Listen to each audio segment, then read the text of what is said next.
1970. The term serial killer is absent from our language, but in South Texas, a grisly and ghastly tale begins that would span 3 years and claim the lives of 28 young men. In a murderous spree, Dean Corll, the Candyman, sweetens his intentions with the help of two accomplices. The list of names grows longer until a fateful night in August of 1973, when the Candyman's reign of terror dissolves from a bitter argument, ending with his lifeless body lying on the floor. Countless graves and numerous remains are unearthed, becoming the worst mass murder of its time. However, 50 years later, and the possibility of more victims grows stronger. Does the list end with 28? Is there more to be discussed? Find out tonight on Everything Vaguely Paranormal.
What's up, everybody? Shit, Ryan. Oh, I'm sorry. What's up, y'all? Oh my gosh, we got you eating a candy bar. Of course you are. Y'all said candy. So, Totally different topic, Ryan. Totally different topic. sorry. Is it though? Just chocolate. Welcome back, everybody, to another episode of Everything Vaguely Paranormal. Tonight, we are going to be discussing a good one, true crime. Mm-hmm. Very morbid and murderous and all that kind of crazy shit. Tonight, we're going to be discussing Dean Corll, the Candyman. The most murderous Candyman of all time. Yeah, you ain't lying. One of Texas's most prolific serial killers that I have found out that a lot of people don't really know a whole lot about. So I'm glad we're discussing him. But anyways, as always, I'm Blake Smith, and I've got my really good friends right here, the Paranormal, Mr. Ryan Roberts and Miss Shelley Pruitt. And tonight we're going to have a special guest. If we can get her on, we're having a little bit of technical difficulties, but we'll get it figured out. We're going to have evidence tech, sketch artist, and facial reconstructionist, Paula, who is going to be answering some of our questions that we have, and I'm sure some of y'all's questions that y'all have as well. So she will be joining us here a little bit later on. But for now, I think we just jump right into Mr. Dean Corll.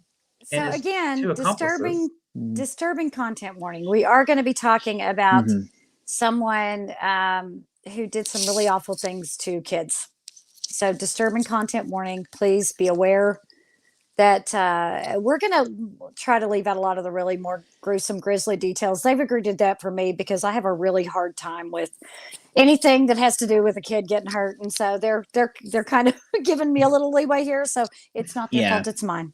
Yeah, this one gets pretty rough with some of the stuff that he did. I mean, he's like, very, very similar to John Wayne Gacy, as you'll find as we go along. A lot of parallels. A lot of parallels. Was just a tad bit before John Wayne Gacy, but not by just much. as awful. Yeah. Yeah. Just Matter a tad of fact, bit. they overlap there for a second, if I remember correctly. For a little bit they totally do. Yeah. So, but, well, Ryan, I'm going to let you jump right on into it because I know you spent a little bit more time on his early life and you know, before he went on his murderous spree. Well, Dean Corll was one of those is one of these serial killers that, as we go along, we'll find like doesn't really exhibit the classical like serial killer behavior, and that's why he's so kind of hard to pin down, because you have a lot of serial killers that have. I mean, now his childhood was kind of had a little bit of turmoil in it, but not very tumultuous. But you have so many serial killers that have like a very bad home life, or the head injury trope when it comes to serial killers and stuff like that. And none of that like really is in his past. He just one day just snaps and becomes the monster that we know as Dean Corll. But he was born on December the 24th, 1939 in Indiana. And his mom said that he was a very solitary child.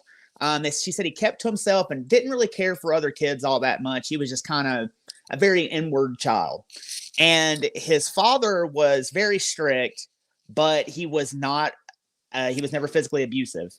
So that's a lot of times too, like you always see like a very abusive parent or like some sort of abusive adult in their life, and a lot of serial killers, and Dean didn't have that either.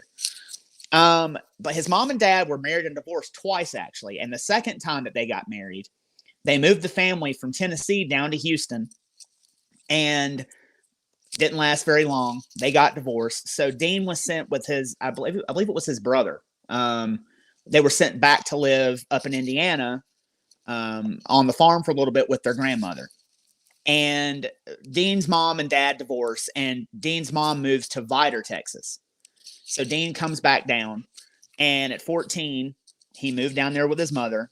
And Dean had this weird hobby he would do while he was in Vidor. He began to trap flying squirrels and kill them, and made jewelry out of them. Like he wore like a flying squirrel around his neck in class. And nobody thought that was a red flag? I mean, the what? You have to think about it this way. You know, we're talking like the 50s, 60s, and a lot of the times kids did, they would hunt in like rural communities, and think about like little boys doing all kinds of weird, crazy shit. Like, hey, look at this! I got this flying squirrel. Isn't it gross? Like chasing someone around with it. Okay, that's one thing, because I've had relatives that did that, chase me around with something that they found that was dead, but they didn't actually kill it, and they definitely didn't wear it as an accoutrement to their outfit. Okay, you know what I'm saying? I mean, I don't know. If my kid walked in with a damn flying squirrel hanging around his neck, first of all, I'd be like, "What are you doing? Take that shit back outside." And second of all, what the hell did you do that for? Why are you killing animals? Yeah, I mean, but I know that, like, I don't know. I guess like I have a different perspective, because like I knew like my grandfather like grew up in a rural community, and like he would shoot squirrels and shoot all kind of stuff, and just for something to do, and then like they would cook it and eat it or whatever. But okay, that's different. But still, like he would, I mean, to me, it just seems like weird little boy behavior, like not necessarily. You're right. It's weird little boy behavior. But it's not like he's not torturing them, as far as I could find. Like the torture of small animals is a lot of like serial killer red flags. But as far as I could find, he wasn't torturing them. He would just kill them and wear them as jewelry. All right, if I ever come in with a squirrel on my head wearing it as jewelry, y'all have every right to call the cops and commit me right then, okay? I'm just letting it be known. And that goes for anybody who ever sees me wearing a squirrel hanging around my neck, okay? Hey, we got Paula. Let's pull her up. Hi, Paula. I made it. I made it. Who is our forensic expert. You do sketch artists, and you're a sketch artist, and you're also a forensic facial reconstructionist, correct? And an evidence tech. I was actually trained on all of those techniques. Awesome. Well, we're so glad that you were able to join us for this one, because Thank you. this is a great one, and we know that this is kind of your little forte as well, Mr. Dean Corll and his accomplices. Actually, so this is right in my area here. Yeah, so that's why we're like, why not? Fun fact about Paula: Paula has actually also been a jailer, as well as being an evidence technician. So she can actually tell us what happens to the evidence once the policemen pass it off from them to the evidence tech. She is the one that handles that. So, can't wait to hear a little bit more about that, Miss Paula. Yes, as she Dr. Evils herself over there in the corner. Yeah, right. But now that we got her in, she can throw in her little quiz because I know she's kind of a self-proclaimed Dean Corll expert, and that's what I love about Paula. She has all the information on him. But Paula, Paula settled something for us here. Is it strange if I was to walk in wearing a dead flying squirrel around my neck? Would you look at me funny? Where I'm from? No, absolutely not. See, I told you. You see that at Buc-ee's around here. Okay, those are stuffed animals. Okay. So, Paula, you knew about. I'm sure you know about Dean Corll killing the flying squirrels and wearing them around. Did you know about that? Well, just about the killing animals, but he's not known to have had a very violent streak as a youngster. Yeah, that's what I was saying because, as far as his childhood goes, I mean, his mom and dad divorced a couple times and he moved around a little bit. But in my research, something I did find was he would trap flying squirrels, and he wore one chained around his neck after he killed it, and he walked around with them stuffed in his cowboy boots when he went to school. He didn't have any friends, so Yeah. He's saving one for later by stuffing it in his boot. What the hell? Augusta, save some for later. That's pretty good, Paula. I mean, yeah, he didn't have any friends. I mean, at this point. So I mean, maybe that was just hey, I don't know how to make friends, so I'm gonna. That's boys too, just boys in general. See, yeah, I had a boy, and my boy never did that. Okay, but I guess, yeah, you ain't gonna make me friends. You walk around with dead flying squirrels hanging out of your britches pant leg. I mean, it is a conversation starter. It's like, yeah, who's that weird kid? Let's go over here. Yeah. Yeah. So continue. I've been hung up on the flying squirrel too much now. I mean, it's like somebody comes into your house, you have some kind of like weird coffee table book or have some sort of thing. Hey, it's like, let's talk about this thing. I don't know you, but here's a conversation starter. I don't know. Anyway. No. Now I mean, that means that I don't have dead flying squirrels hanging around anywhere. So anyway. They definitely probably don't fly anymore.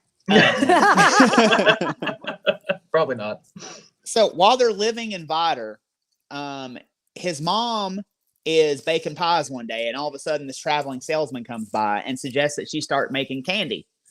So she loads Dean up into the car, and they drive over to Houston, and they bought a praline recipe for about $50, and they start making candy. And according to Dean's what little bit of friends he had and like people in the area at the time, they said he took over the operation of the candy company, and he made, wrapped, and delivered all the candy. And it took up most of his time, and he did it a lot because he really wanted to please his mom. Like, he was very, very close with his mother. And since he didn't have a whole lot of time, he didn't have a whole lot of friends while he was living in Vidor. Now, something I did find about his mom was that she was very, very overprotective of him. Extremely overprotective. To the point, I think, whenever his crimes were brought to light years on down the road, she denied everything he ever did, and she continues to deny. Well, she's probably dead now. I can't remember. Paula, she's dead at this point, right? Yeah. But until her dying day, she denied he ever did anything. She's actually buried here in Pasadena, I think. Really? But, I did read that no one adored Dean Corll more than his petite little blue-eyed mother named Mary. Mm-hmm. So actually, we do kind of have a little bit of a serial killer thing about an odd relationship with the mother. The mother. Yeah, very Norman Batesy, I guess. Yes, that was exactly what popped into my head. That's just a comment that we got too. They said, "Oh, I'm sensing a Norman Bates thing here." So, and Mary was known around the Heights for not only her entrepreneurial skills, but also for her fondness for being married. So, what was it? Married and divorced his father twice. Mm-hmm. And then that traveling salesman that you just mentioned, she married him. Yeah. Mm-hmm. Yeah. He becomes, and then she married, and after him, she married a merchant marine. Now, I found something interesting on that merchant marine, that number 4, because you see, she actually got paired up with him because she did one of those computer dating things. That was like a new deal.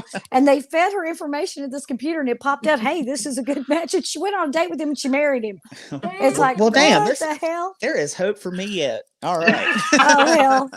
Submit your information and a picture, Ryan. Boom, you have a social life. You're all good. Anything hope for me and that flying squirrel. But maybe she was so unlucky in love was because maybe it was because there was no man in her life that was more important to her than her son. You know, that's something that did come up in some of my research later too. I did hear that, as we're going to find out, Dean Corll was homosexual, and that merchant marine that she had married kind of took her to the side one day and said that he thought Dean had homosexual tendencies, and she flipped out. Like, she did not like that one bit. So she was like, and at the time it was one of those things where, it was taboo for them at the time. And she was just like, oh no, he can't be. No way. Like, yeah, she was just like really super overprotective of him. Anyway, after high school, Dean moves back to Indiana to his grandma's farm to help her out because his grandpa had died, and he started working at a coil factory. And when Dean was living there, he hung out with a lot of children in the area. There were actually a couple little girls down the lane that he made 8mm films with, and they actually made a few about death. And people were just like, oh, look at them having a good time. Old man Corll hanging out with little girls down there, So that's like another like kind of little weird thing, but not necessarily a red flag for a serial killer, just kind of like a whimsical, strange. Wait, sort of we thing. Making 8mm Bigfoot tapes about death, and that's not a red flag. At the time is what I'm saying. I mean, now we know what to look for, but at the time, Well, it was the 60s. Yeah, they're just like, oh, look, that's cute. Look at them trying to act and make little movies together. Let's go put on a play in Meemaw's backyard. No, not about dying. Not about death. God. You make the costume. You be the Grim Reaper. No, screw that. What are you doing? So after all this, he turns 24 years old and he gets drafted into the Army, and he moves to Fort Hood, and he becomes a radio tech in Fort Hood. He's a radio man for the military. And he only spent a year there, though, because his mom writes the Army a hardship letter saying that she has way too much to do on her own at the candy company, and she needs him to come home and help her out. And the military takes a look at it, and they're like, okay, and they honorably discharge him, and he gets to go back home and help his mama. His mama got him out of the military? Yes. Yes, she did. And this is Vietnam. This is around Vietnam too, so they needed every damn hand they could have. Yeah. But, with her being by herself, I guess at the time, she was able to get him out by writing that letter. And so he returns back to Houston to go help his mom out at the candy company. Now, while he was in the military, his mom had rented some space or bought some space across the street from an elementary school. Of course she did. And this is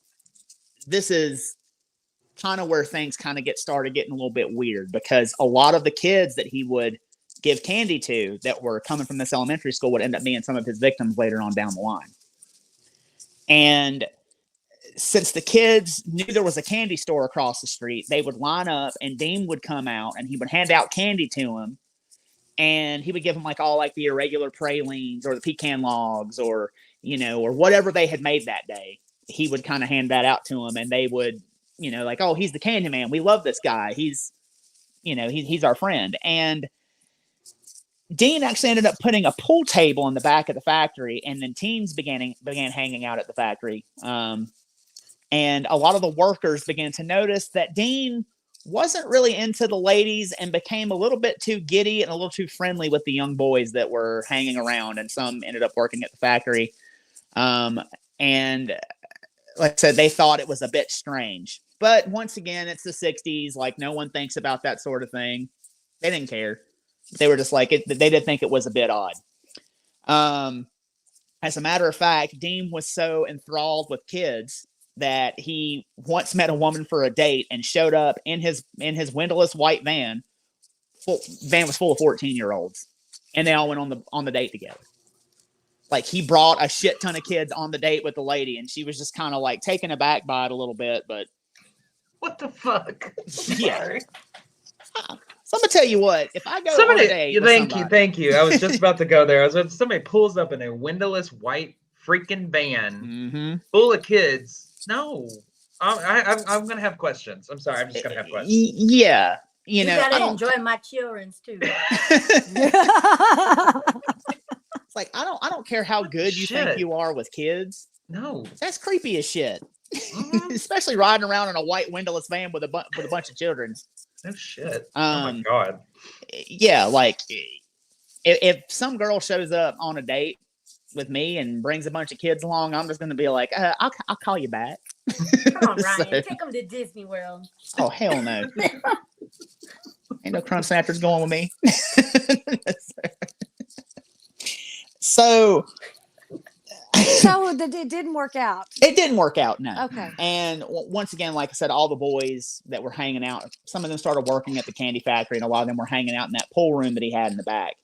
And they said that Dean had a bit of a temper, but he never he didn't quite show it because like he'd get real pissed off, and he had a room in the back of the factory that he called his pouting room, and he would go in there. And no one else was allowed in there. Only Dean was allowed in there. And he would go in there for about 10 minutes, and no one knew what he did in there, but he'd come back all smiles. And people thought that was a little weird. And around this time, he begins digging. He starts going out into the bayous and digging in a nearby bayou at night, and said he was burying old candy, and said that he was burying the candied apples so the ants wouldn't get to him. And people were just kind of like, oh, that old Dean, he's a good guy. Look at him helping his mom. He's going out late at night and burying the old candy and making sure that the animals aren't getting to it. Yeah, once again, I mean, he's got the perfect cover. He is the pentultimate and quintessential mama's boy, friendly neighborhood Candyman. He's got the ultimate cover at doing what he's doing. They said he also dug up the floor of his pouting room and put down boards and concreted over the top of it. So who knows what was going on in there? I think, as a matter of fact, one of the employees said that they walked by that room one time and they saw bags of concrete and plastic rolls in there and didn't know what he needed it for. And like plastic sheeting? Yeah, plastic sheeting, and didn't know what they needed it for. And they said they saw shovels in there as well. And they thought that was kind of odd. But once again, 60s, 50s, people were just minding their own business, going about their own day and not thinking anything about it.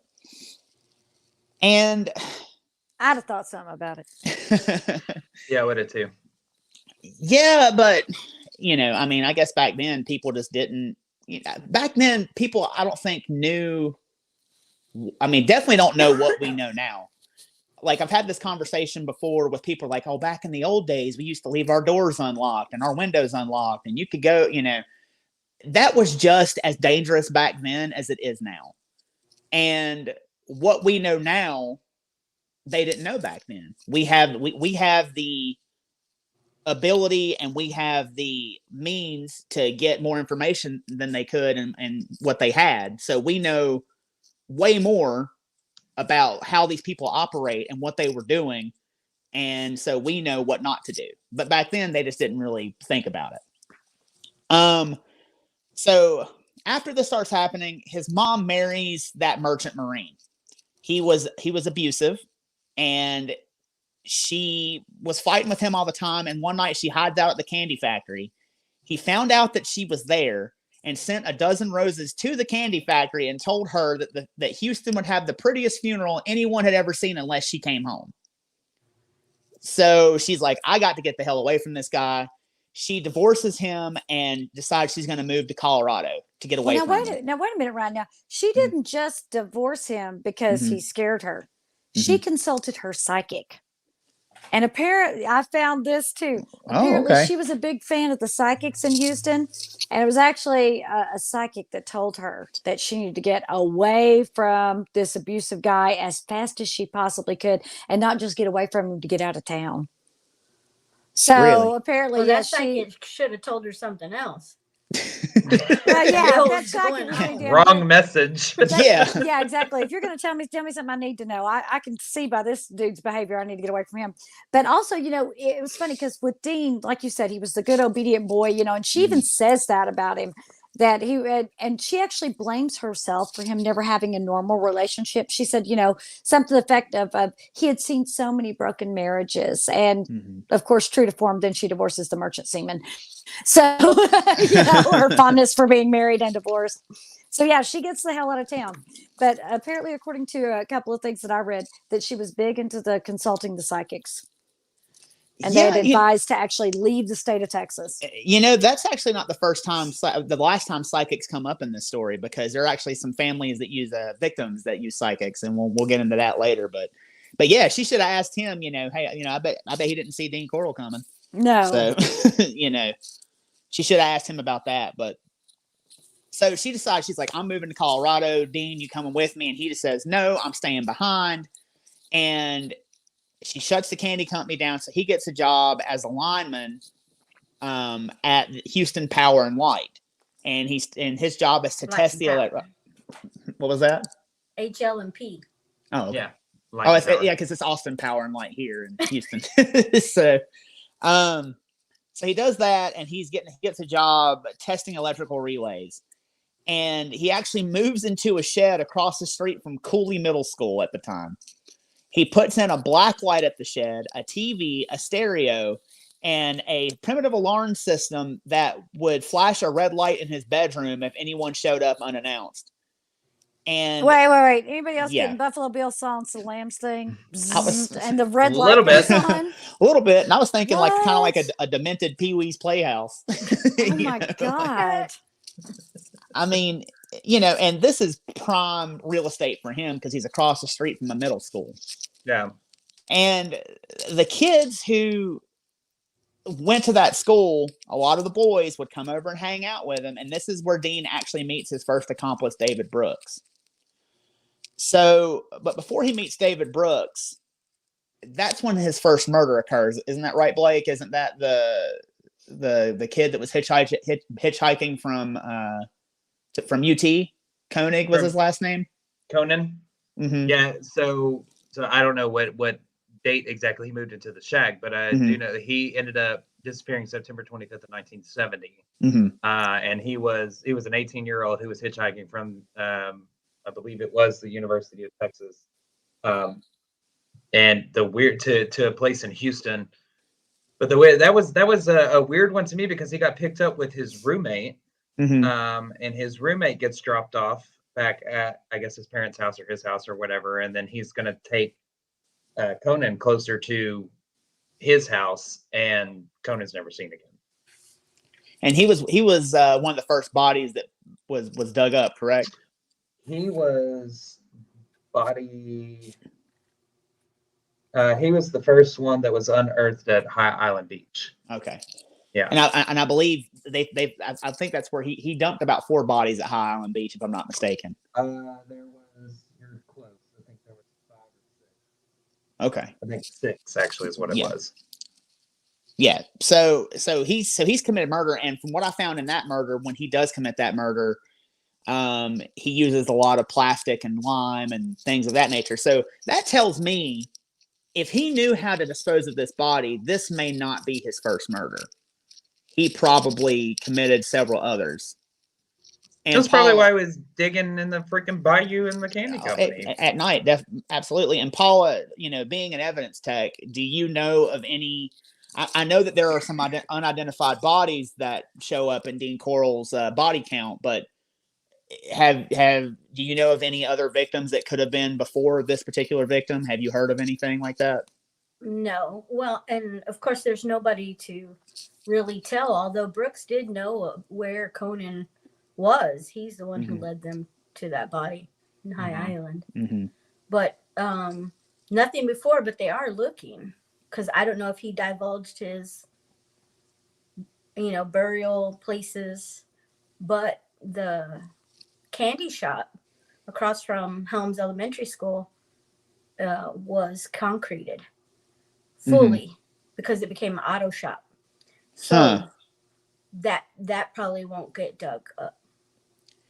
I wonder if they've ever considered ground penetrating radar to kind of go over that shop, or cadaver dogs or anything. Do you know if they've ever done that? They would need like high powered equipment to go through that concrete because it's all concreted now. It's an auto like collision place. Okay.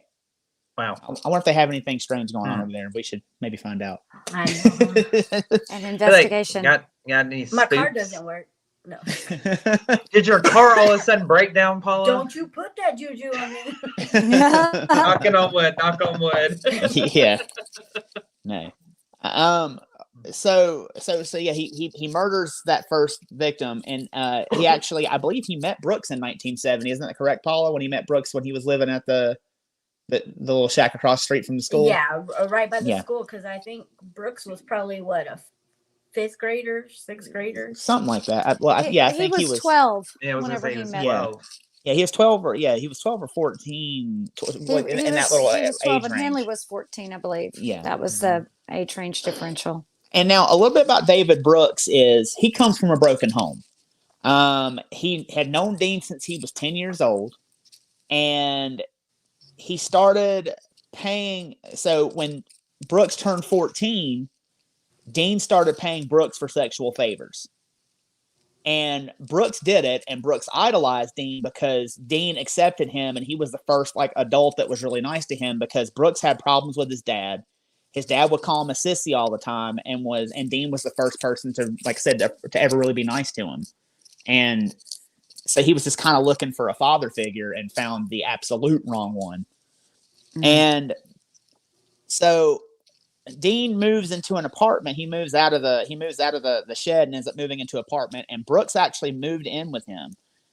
And in December of 1970, Brooks walks in on Dean molesting 2 boys tied to Dean's infamous torture board. Now, the torture board was a 7 by 3 foot slab of thick plywood with holes drilled into all 4 corners. At the top part of it, where the wrists go, were handcuffs, and on the bottom were ankle restraints made of nylon rope. And he tied boys to it and assaulted them for hours or days. And then when he was done with them, he would strangle or shoot them in the head.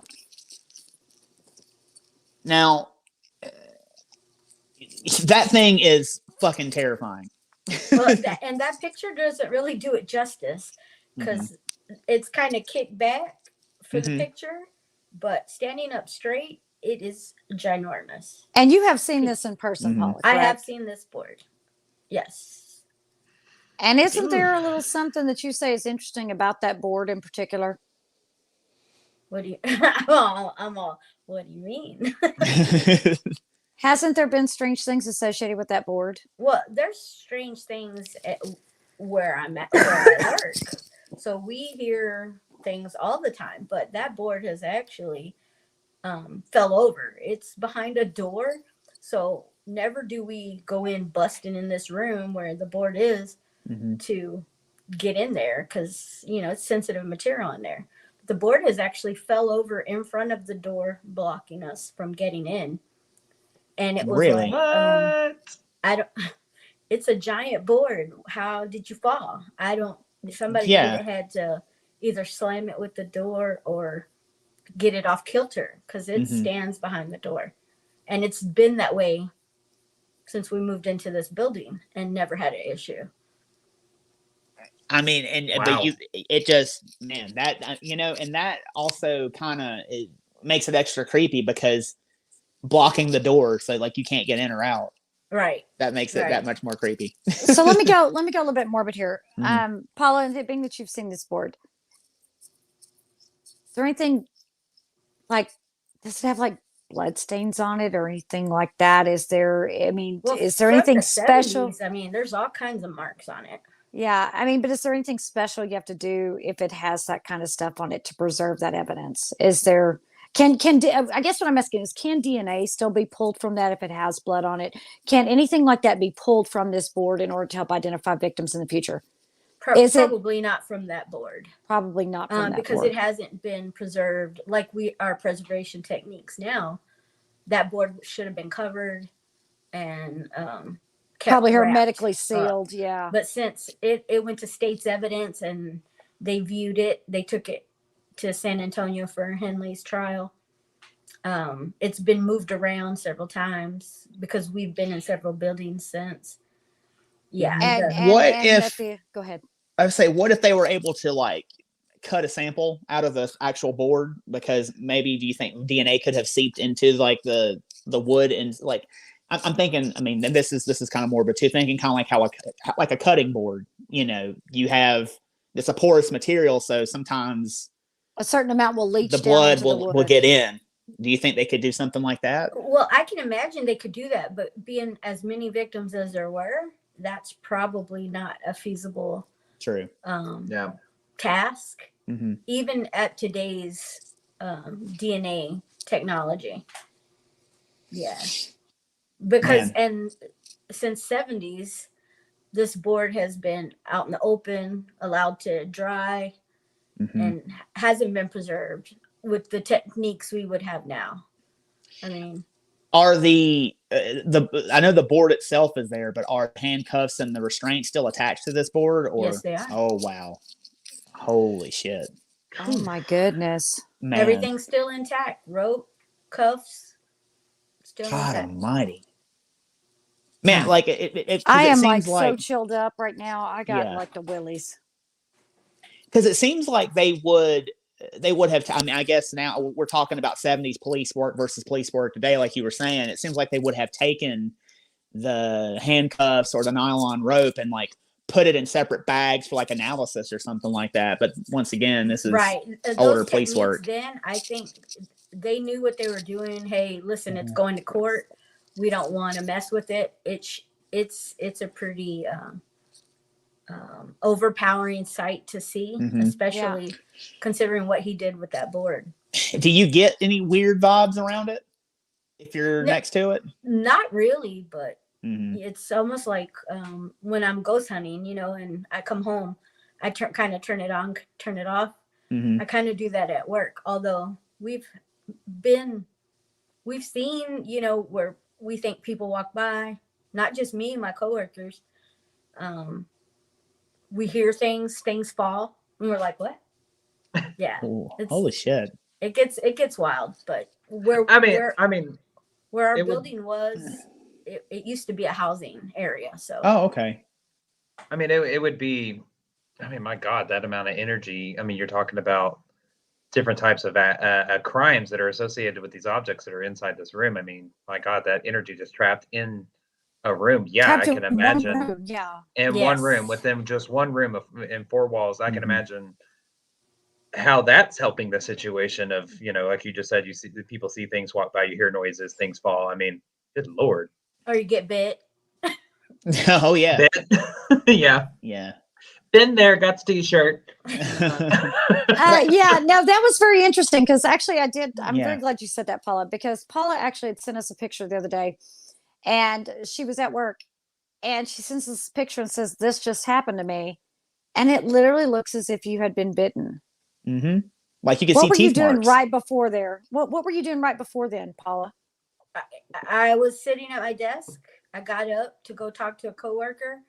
And within that span of time, I was like, "Ow." And I pulled down my sweater and you could see where my flesh was ripped. Like it just happened. And we were just standing there talking. I mean, I know I'm delicious, but damn. So the picture that she sent us was significant and visible. Yeah, it looked. It looked like the top and bottom row of human teeth. Let me see. You know what, Paula? Do you care if I show that photo? If I can get to it? No, you can show it. I know it's probably a blurry little photo. So you got damn Hannibal Lecter locked up in your jail. I'm like, yeah, no kidding. And you hadn't been anywhere but at your desk, and then walked over to speak with a coworker. And while you were standing there with the coworker, that's whenever you felt it on your arm. Yes. Okay. I mean, well, I'm still over here just processing the fact, and I'm just floored by the fact that murder board is still incomplete. I mean, it's complete. It has everything attached to it still, and that is that's Well, got I to would be think that you something wouldn't else want to to take see. it apart, because then you've kind of ruined your evidentiary view. They could say, well, how do you know it was like that? You've taken it apart. Are you sure?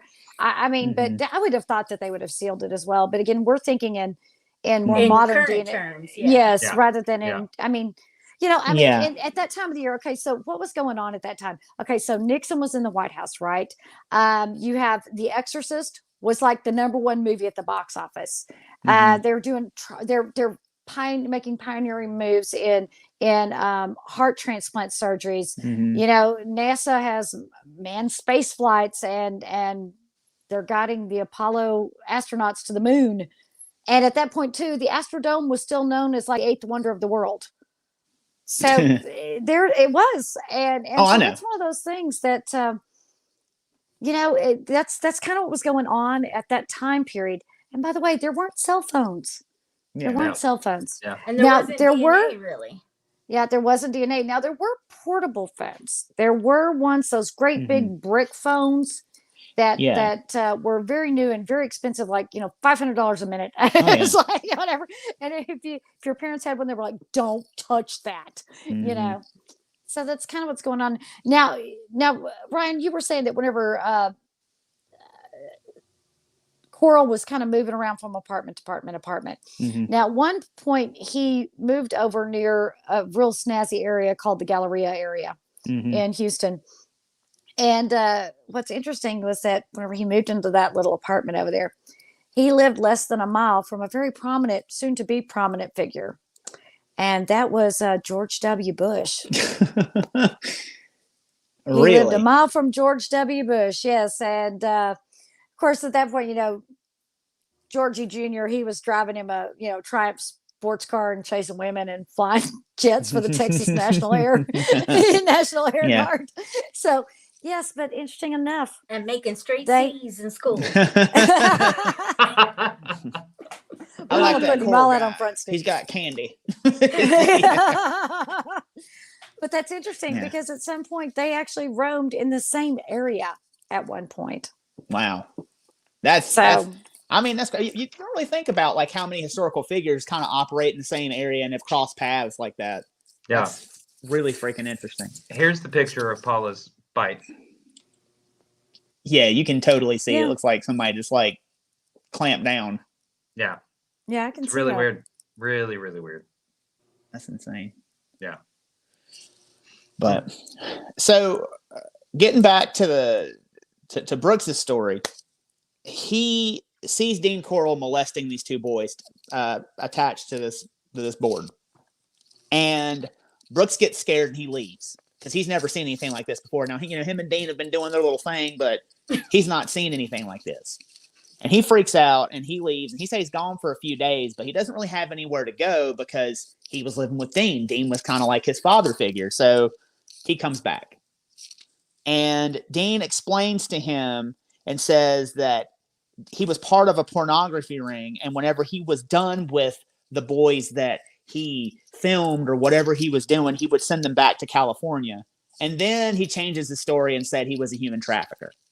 And then he changes his story and finally admits and is like, okay, yeah, I killed them too. What you saw I was doing, then I killed them. So he admits that. And so Brooks kind of freaks out a little bit. And in order to buy his silence, Dean Corll says, if you bring me boys, I'll pay you $200 for every boy you bring me. And then he buys him a 1968 green Corvette to ensure Brooks's loyalty. So with all this in place, on December the 13th, 1970, Brooks helps Corll commit his next crime. And Brooks goes with Dean Corll and they come across James Glass and Danny Yates. James had known Dean and had been friends with Brooks. And he pulls up and he's like, hey, we're going to a party at Dean's house. Why don't y'all come? So they get in the van and they go to Dean's house. And when they get there, Dean ties them to opposite sides of the board, rapes them, strangles them, and then buries them in his boat shed. Now, Dean had rented a storage facility a few months before these murders, and the storage facility was the infamous boat shed that Dean would dump a lot of his bodies in. It was actually less than a mile from work, and from where he worked, and he could dispose of the bodies on the way to work. Now, Blake, you were telling me last night someone was saying that they saw him. He would back into there in the morning times, and yeah. So I found well over 100 pages worth of police reports that I read through, and a couple of witness statements that were in there. The lady of the couple that owned, so the missus of this couple, said that she would. They lived across the street, and I mean within yards of the storage facility, and she said that she would see him through her dining room window, would drive in, back in, unload something, and then take off. And that was all that he ever did. He never caused a ruckus. He never caused a scene. He never caused an issue, whatever. He always paid her. His money was there, so she never asked questions. He never gave the inkling that he was up to anything that was wrong. But yeah, and the daughter actually said the exact same thing. She said at dinner sometimes. So early in the morning, the mom would see him, and sometimes at dinner she would see him pull in back into the boat stall, unload something, and they would leave. And he was not always alone, is what they said. Did they implicate Brooks, or did they implicate the other accomplice? They didn't implicate anybody else. They just said that there was sometimes that he wasn't alone, that sometimes that there was a second person with him. So quick question. Did he have a boat? No. Matter of fact, once we get to that point, because I know, Ryan, you got a couple more bullet points that I'm sure you want to cover, but sure. I'll go over the actual the crime scene, the storage unit in High Island Beach and the lake house. I'll go all over that. And you'll hear everything that was inside. It's very weird. But no boat. Nope, so he rents a boat shed, but he don't have a boat. See, that again, we got red flags everywhere. Just everybody's ignoring them. So I'll say that for two things. First off, make a real quick point, because I did look something up. The $200 per victim, we'll say, correlates to about $1,300 today. Just going to put that out there so that they can kind of understand about how much money that was, of the persuading factor that it was to Brooks. And then secondly, the boat shed, I'm referring it to as a storage facility. You're nowhere near water. It is smack dab in the middle of freaking Houston, Texas. It is a 12 by 30 foot stall by 14 to 16 feet tall. It's just basically it's big enough to fit a boat, but it's not necessarily a boat shed as you would think of a boat shed, like being on the water. Got it. So yeah. Anyways, just want to throw that. Yeah, it's a storage facility. Correct. Pretty much. Excuse me. But yeah, so he would dump these bodies in the boat shed on the way to work or coming home from work, whatever he was doing. And so him and Brooks waited for about a month before they committed their next crime. And on January the 30th, 1971, 15-year-old Donald and 13-year-old Jerry Waldrop were walking home from a friend's house. I believe they had gone to their friend's house to go bowling, and their friend wasn't there. So they were like, well, I guess we'll just go home. And they were walking home, and they were enticed to get into Dean's van. And they were driven to his apartment, assaulted, strangled, and buried in the boat shed. So there's 2 more bodies into the boat shed. And they waited about a month and a half for this next one. And on March the 9th, 1971, they picked up Randall Haney. And he was last seen biking towards Oak Forest, where he worked as a gas station attendant. They pull up, and Brooks knew him and convinced him to get into the van, and Dean would give him a ride. Well, didn't happen. They drove to his apartment. He tortured and assaulted Randall Haney and shot him in the head and buried him in the boat shed. And then they waited for about a month, and they waited for a few more months. I'm sorry. And on May the 29th, 1971, 13-year-old David Hillegeist and 16-year-old Gregory Winkle were both abducted and killed together. From what I understand, they were walking home. They had gone swimming, and they were in their swimsuits, and they were walking back home, and he picked them up. And now, did you say Gregory Winkle, or was it Mally Winkle? I've heard his name. It's Gregory Mally Winkle. Okay, all right, because something that I had read said that he went by Mally. So I was like, wait a minute, is there another Were these brothers Yeah. or what? But I did see a bit of a documentary where the brother was calling him Mally. Mally, and so okay, Mally. I just wanted to clarify that because I wasn't sure if there were two. I mean, I knew that Gregory Malley had a brother, but I didn't know if it was if Gregory was his name or not. So yeah. Now these two were abducted and killed together, and the Hilligeist family called the cops, but they didn't really get much help from the cops, so they hired a private investigator. And in my research, I found that the cops actually got pissed about the PI and arrested him for an expired license and spent thousands of dollars in court trying to prosecute the PI instead of actually out looking for who actually killed David Hilligeist.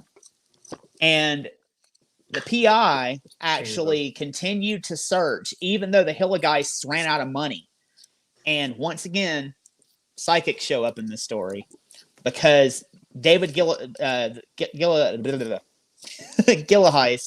his mom and his family, they started consulting psychics, and they were jerked around and telling them that they were in like all these different cities across the country and they were still living, and the family would travel to go look for him.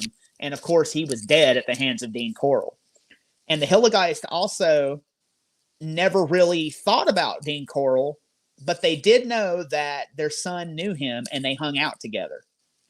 And David Winkle was actually a former employee of the candy company.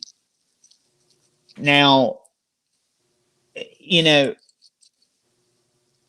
once again, I hate to go back to this, but everyone's just like, oh, you know, that's just Dean. This is, you know, he hangs out with the kids. No one thought he would do anything like that. I mean, we know better now and we know what to look for. But at the time it was just, hey, he's kind of like the fun neighborhood uncle. Like, why don't, you know, we're not going to look at him. Well, but let me just interject something here about law enforcement. Law enforcement does not like private investigators.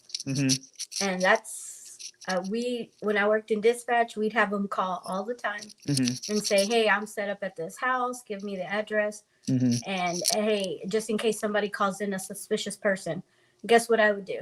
I would send an officer over there because anybody could go and say they're a PI and in front of somebody's house casing the place. So there's a little love-hate relationship there. Have you, in your experience, have you ever had PIs help you guys solve anything? No. Okay. That was very straightforward. That was very quick too. Didn't even have to think about it, did you? No, well, and you got to think, and not always that the officers are correct, but they go in there to find out what's going on. A PI is getting paid by one person, so they're going to find what they want to find. Yeah, they're already skewed in their belief. So And I guess too, if a PI was the first one on some kind of crime scene, he could destroy it. He or she could destroy evidence, or inadvertently, not on purpose, but could mess up the scene. And most of the ones that I've had experiences with, or that I've talked to, were kind of sleazy anyway. But I've never seen like a legit, just like, you know. With you being an expert on this case, have you the PI that is in question, have you heard anything about this particular PI? Was he like ex-law enforcement or something? I have no idea. Okay. I don't know who exactly they used, but I couldn't find the name of who they used either, what the name of this PI was. And you would think that if the city had sued him and all this kind of stuff and had prosecuted him, you'd think it'd be somewhere in the record. I didn't find it. You would think that some journalist would have dug up that name, but I couldn't find the name of the PI. I couldn't either. But I did find that bit of information. That now, Paula, I want to ask you a question because this is really where your expertise comes in as well. With Hilligeist and Winkle, that was May 29th of 1971. And Shelley Ryan, you two may know as well, but I know Paula loves the Henley portion of it. That's what we're getting to. So had Henley, because I couldn't find a verbatim exactly like a date that like Henley joined.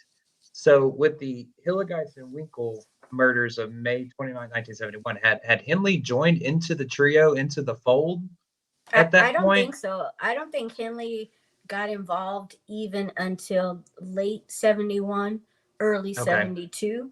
So I don't think he had anything to do. I think he was legit helping put up flyers for the Hilligeist. That's what I was going to say. Henley was introduced to Corll in 1971. I don't have a date he was introduced, but it was in 71 whenever Henley but I think became part of the trio. Late in the year of 71. Gotcha. So I don't think he was really involved until Aguirre, and that Aguirre's name will come up again. Gotcha. Okay. Yeah. So that is where Shelley's going to pick up, because she's going to pick up where another accomplice we just named joins the trio, and they continue their killing spree.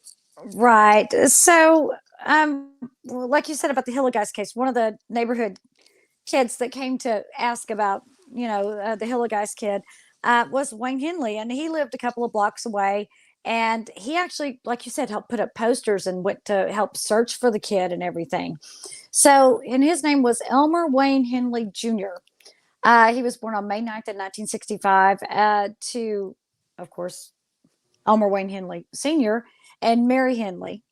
And they divorced when Henley was 14. So his mother had always stressed, get a good education. She tried to keep her boys out of trouble. Henley was one of 4 boys. And he was really a really good student until his parents got a divorce. And then he dropped out of school. His mom had 4 boys to support. So he was taking kind of menial jobs to kind of contribute to the rent and stuff like that. And he had a minor criminal record. It was assault with a deadly weapon, but that, at that time, that could have been you grabbed a pipe and said, "Hey, get away from me," or you had your little pocket knife and goes, "Hey, go away." That could be assault with a deadly weapon. And he had a minor burglary charge on his record. But again, you think about it, a kid who had just no money and mama's destitute and that kind of thing. And daddy ain't helping pay for nothing. There's 4 boys in the house, got to eat. So he's trying to help out. And so Henley was kind of known as a brash teenager. And of course, he'd been brought up on the juvenile assault charge.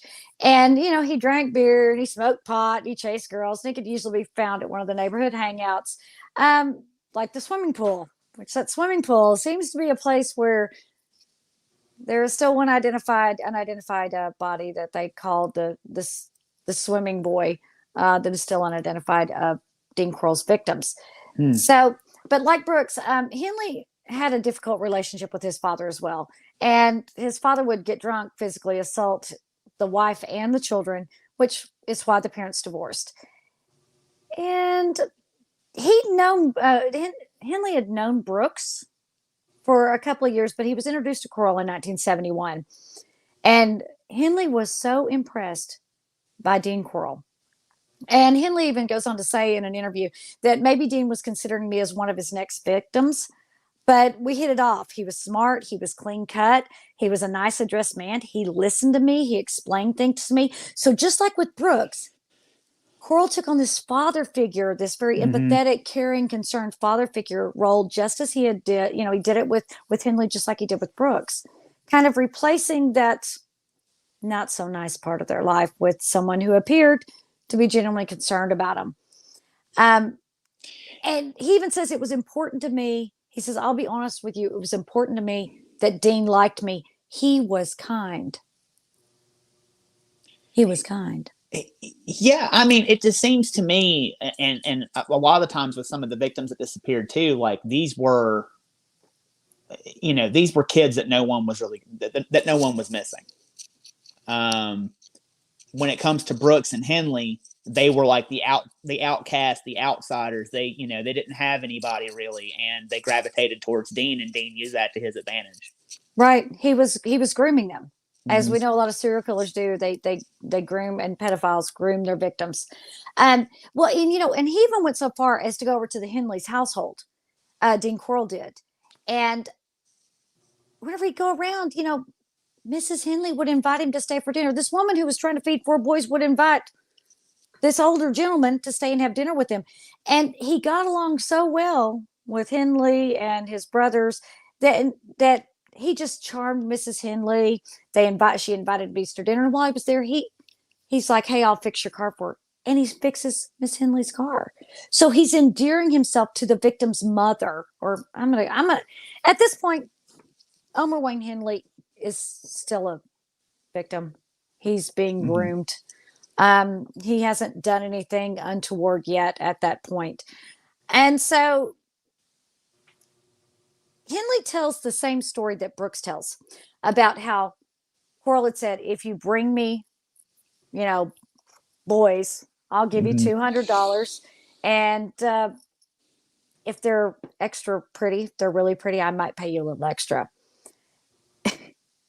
Well, Henley, he gets a little bit irritated because he says, sometimes I didn't even get paid. It was only $5 or $10. But even when he's offered this, he doesn't turn it down. Even whenever he doesn't get paid, he doesn't turn it down. He continues. He just wants Dean's affection so badly. And so Corll actually had made a very good choice by choosing Henley, because Henley seemed to be just enthralled with being part of like this mysterious crime ring. And they were driving around and they saw a teenager with long hair and asked him if he wanted to smoke some pot. And they had him in the car. They got up at Corll's apartment. Henley left. And the next day, Corll did give Henley the $200 that one time. And Henley tells the same story Brooks does. A day or so later, I found out that Dean had killed a boy. And I found out that Dean we're going to leave out what he actually said. He had molested him before he killed him. So, but just like Brooks, Henley didn't go to the police. He didn't go. And Corll tells Henley that he abducted his childhood friend, David Hillegeist. And Henley still didn't back up. He still didn't go away. He still didn't feel the need to run. And Corll pushed Henley to bring him another boy. He picked up Frank Aguirre. Is that how you say the name? Am I saying that correctly? I want to make sure I'm saying it correct. Is that correct? Aguirre. Aguirre? Okay, thank you. And that was one of his friends. It was one of Henley's friends. I mean, the sway he must have had over these kids is insane. And this is the first time that I had read that the handcuff game was mentioned. And so he brings him back over to Corll's apartment, and Corll and Brooks were there. They were waiting for him. And they start trying to get Frank to play the handcuff game to see who could get out of the pair of handcuffs the fastest. And so whenever Gary puts on the handcuffs, Corll just pounces on him. And he drags him to the bedroom, according to Henley. And as Dean Corll put it, he had his fun with him, which again, this just even turns my stomach to even think about that. And Gary was strangled to death, and the trio took him to High Island. I'm getting really upset about this. Took him to High Island to bury him. And that's just that's the one that Elmer Wayne Henley first admits to being part of, and actually not just bringing and being present for something happening. Okay, and I know it's just absolutely disgusting and awful. Now, Brooks maintains that he never helped do any of this, right? Like he actually helped them pick up, but Wayne Henley was the one that participated in the murders with Corll, correct? I'm sorry, Wayne Henley. I'm sorry. I said, so Brooks maintains that all he ever did was help pick up the victims, but he says but Wayne Henley was one that would help out and actually help kill and torture the victims with Corll, Brooks correct? Actually, Brooks and Corll actually were waiting whenever Frank Aguirre was brought to them. Henley says that they were waiting and that they started playing the handcuff game with them. But it was actually Corll who drags the boy back into the back room and does awful things to him and then strangles him. So whether or not Brooks actually has a direct or indirect link to the death at this point, did Brooks actually put his hand around the guy's neck? No, not at this point. But he was present. He did participate in the handcuff game, according to Henley. Okay. So then, Henley then recruits another person, Mark Scott, and he brings him to Corll. And I'm sorry, I lost my place in my notes. They were trying to tie Mark's hands And whenever he fought. grabbed a knife, and he did. He fought and he stabbed Corll. Um, and he was catching his shirt, but he barely broke the skin. And Corll wrestled with Mark while Henley ran out of the room to get a pistol. He pointed the gun at Mark, who said to Brooks, "Just give up." And Corll and Henley then strangled him with a cord. But Jesus. Mark Scott made an effort to fight back.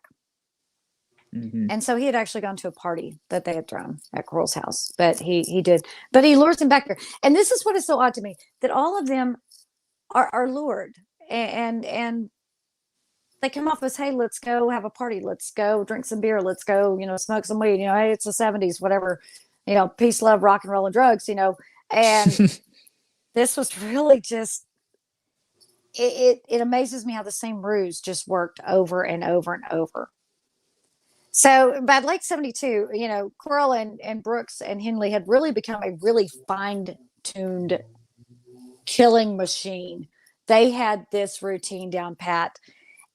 And one afternoon, they brought home a 17-year-old named Billy Balch, who used to sell Miss Corll's candy door to door, and his 16-year-old friend, Johnny DeLome. And the two had left Balch's home to buy soft drinks. And 14 months later, Corll, Henley, and Brooks grabbed Billy's younger brother, Michael, who was on his way to get a haircut. Jesus. Yeah. Yeah. So not only did the family lose one child, 14 months later, they lose their second child. Mm-hmm. And that's the second set of Billy. brothers, too. Mm-hmm. Yes. Yes. Who was the first set? Blake, you want to go ahead and tell them who that first set of brothers was? Waldrop. Yeah, the Waldrops. Mm-hmm. Yeah. It was Donald Wayne and Jerry Lynn Waldrop. That was back in 1971 that Ryan had talked about. Right. And then, of course, you have Billy and Michael. I guess it's Balch. Balch. Baulch. Balch. Okay. Thank you. I want to make sure I get the pronunciations right. Mm-hmm. So let's see. I'm sorry. I keep losing my place in my notes because this, kind of. So then they captured and killed a 21-year-old father who was living in the Heights, and he was hitchhiking on his way home to Baton Rouge to see his wife and his new babies. This guy, he's just trying to get home, see his wife and his baby. And they snatched Homer Garcia, which was a boy from Southwest Houston who was attending a driver's education class with Henley. And then they carted off two boys who just moved into an apartment across the street from Henley's house. One was a 15-year-old boy named Billy Lawrence, whose dad worked at the mailroom of the Houston Post. And they said this kid clearly sensed that he was about to be killed. And in the note, he was forced to write a note to his father. This was something that was really fakakta, that they made them write postcards to their family, just saying, "Hey, I'm fine. I've left, and I'll see you later, or love you." And they made this kid write a letter to his father, promising he'd be back in late August. And at the very end, he added, "Daddy, I hope you know I love you. Love your son, Billy." God almighty. Really? I have a quick question. Are any of those postcards in evidence that you're aware of? No. None that you're aware of? No. I mean, that's just a extra level of sadistic to make them do that. That is... It's a way to torture the family as well. That was probably like admitting that they did that. The guys probably admitted that that's what happened, but those were never submitted as evidence. And I think it's interesting because these parents would have kept these postcards, and you would think that would be one of the first things you do is grab them for evidence. So I wonder if they thought they were covering their tracks as well by doing this, but we're also getting their jollies out of it at the same time. So it worked on two fronts for them. Or maybe just buying time. I think it was just straight up just covering their tracks and buying some time. I think that's all that it was because, they had a lot of them. They had quite a few of them actually who wrote back home, and probably even more of them phoned back home. Yes, they did make phone calls as well. And tell them that, they were okay, that they were either going swimming somewhere, or they had found work somewhere, or, they were doing this or that or whatnot. It's just basically not to worry. I don't think they really got their jollies off to it, so to speak. I think it was just more or less just basically covering their tracks so that the parents wouldn't start looking so quickly, or the families wouldn't. Yeah. Well, Dean was probably tired of moving. He moved. Oh, he had like 14 addresses. So many boys, he moved. Yeah. He killed. Yes, Blake found 2 to 14 different 5. addresses for him. Yeah. He killed anywhere between 2 and 5 in one location, and then move and then do the same thing over again. So Lawrence, the boy was kept. Lawrence was actually kept alive for 3 days on that plywood. Wow. On that plywood torture board. Kept this kid alive for 3 days. Henley later said this was because Dean Corll really liked him. Anyway, apparently Dean Corll didn't like Rusty Branch, the son of a Houston police radio technician, and he basically mutilated Rusty and placed a certain part of his body into a plastic bag, which he buried next to the body, and he basically cut off his genitals. That's completely different from his MO normally, though, right?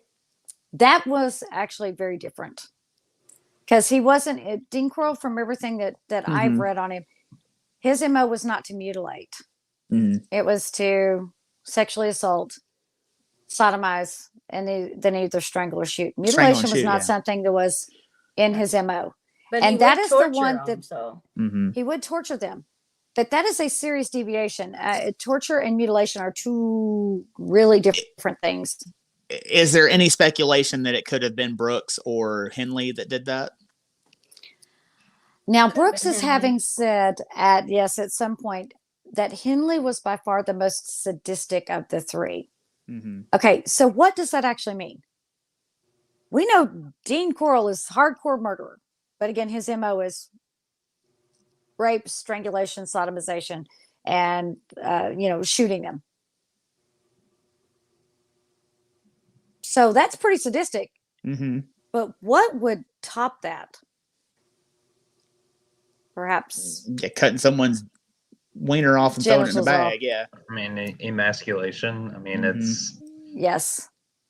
That dismemberment, that is a whole different level. Yeah. That's and so no, it's never discussed who did it. I mean, Henley says that Corll did it because he didn't like the kid, unhappy with the kid. And what we know about serial killers, they don't really deviate from the norm. If they have an MO, I mean, they pretty much stick close to what it is that they do. So, I mean, like Paula was saying, they said that Henley was, Brooks was saying that Henley was one of the most sadistic. I almost wonder if there isn't some sort of like jealousy attached to that too, that maybe motivated that act from their end. I don't know. That's a lot of speculation on that, but that is something that really caught my eye, and that's the only reason why I even mentioned that this poor kid had that done to him, because it is such a deviation. Serial killers follow patterns. They have the way they like things to go. Absolutely. So anyway, in the summer of '73, Corll moved into the small Pasadena home that was owned by his father, and his father remarried and was living somewhere else. And this is when Henley just ramped up like crazy. And Henley would say that Dean would make these short, jerky movements. You could tell he was getting antsy. And he would basically say things like, "I need a new boy." How awful is that? So between June 1st and August 4th, they killed 8 boys. Jesus. 5 of whom were from the Heights. And nobody was putting the 2 and 2 together. No, the police weren't, the media wasn't. And there were people that were coming in hysterical to find their children, and nobody was putting it together that something was really wrong here, and these kids weren't just all running away. That's something I did find in some of my research. That was a big thing. It was the Houston Police Department, and not even necessarily just Houston, but that was during the time where people just hitchhiked and people just left town and people just ran away. And so they were chalking it up as like, they'll be back soon. They're runaways. They've gone off to go do whatever, and they'll come back soon. And so it was super easy for them to pick these victims off one by one that way. And plus, from what I understand at the time too, the Heights was a low crime area, and no one really thought anything strange was going on in the Heights. And there wasn't any such thing as an Amber Alert either. So, Paula, do you know about when I know that it was sometime in the 80s that was it 80s, correct, that the Amber Alerts began, or was that in the 90s? Well, the Amber Alerts probably came out like maybe 85, but I was going to say because it was all based off Amber Hagerman being abducted in the 90s. Okay. So, so what does it take to get what does it take to get an Amber Alert issued? Well, missing kids, I know that's a thing back in the day. They have to be missing 24 hours before the police will help. That's not true. Any kid, you can get them reported missing at any time. However, for Amber Alerts, you have to meet criteria, and that they have to be a medical issue, endangered, or something suspicious happened that you would think that they're endangered. Right, so, they've been pulled into a car. We saw somebody grab them, right? Or there's evidence of foul play. Okay.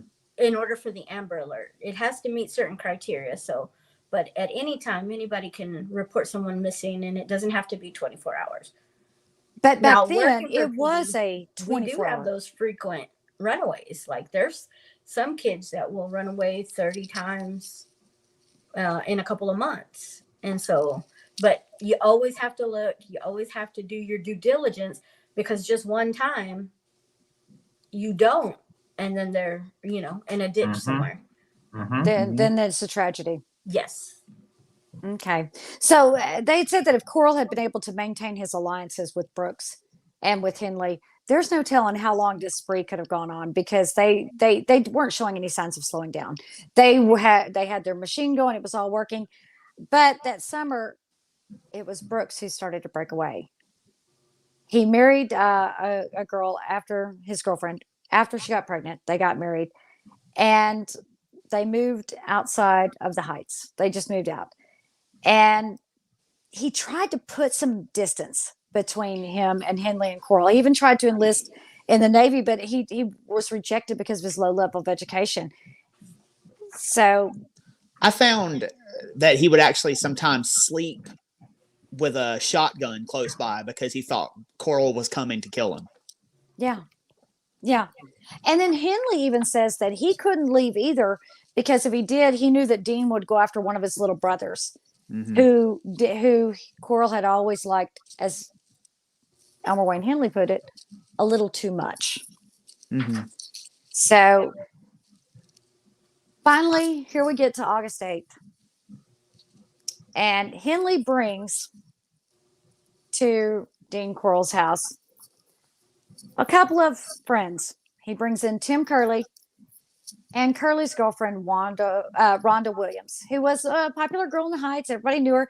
And her previous boyfriend was Frank Aguirre, who Corll had also killed, who Henley had also lured over there. So it's funny because Elmer Wayne Henley would keep telling Rhonda that she shouldn't wait for Frank to come back, and that he just had a feeling that Frank was gone. Wow. Yeah. That's some sadistic stuff right there. So Henley later goes on to say that he didn't bring Curley and Williams over there to get attacked. This is what he's saying later. He says, "Oh no, we just all came over to party." So they got over there, they're drinking, they're huffing paint. And anyway, they all pass out. Oh, Dean Corll is livid. He's livid that he's brought a girl back there. And once everybody's passed out, Corll grabs Henley and he straps him to that torture board. And Henley wakes up to being strapped down. And Corll is telling him he's going to kill him. He's going to kill him. He's so angry with him that he drags him into the kitchen. And he is about to absolutely tear up Elmer Wayne Henley. He's about to kill him. So Henley's trying to talk him down. I was like, "Hey, I'm sorry. You know what? We can both get both of them. You take Tim and I'll take Rhonda." And he's doing everything he can. He's talking. But Henley's waving this 22 caliber pistol at him. He's just waving it. Well, finally, whatever Henley says, Dean Corll calms down. And eventually, Dean Corll lets him off this torture board. He goes and he helps Corll tie up Tim Curley and Rhonda Wilson to the board. Williams. I'm sorry? Williams.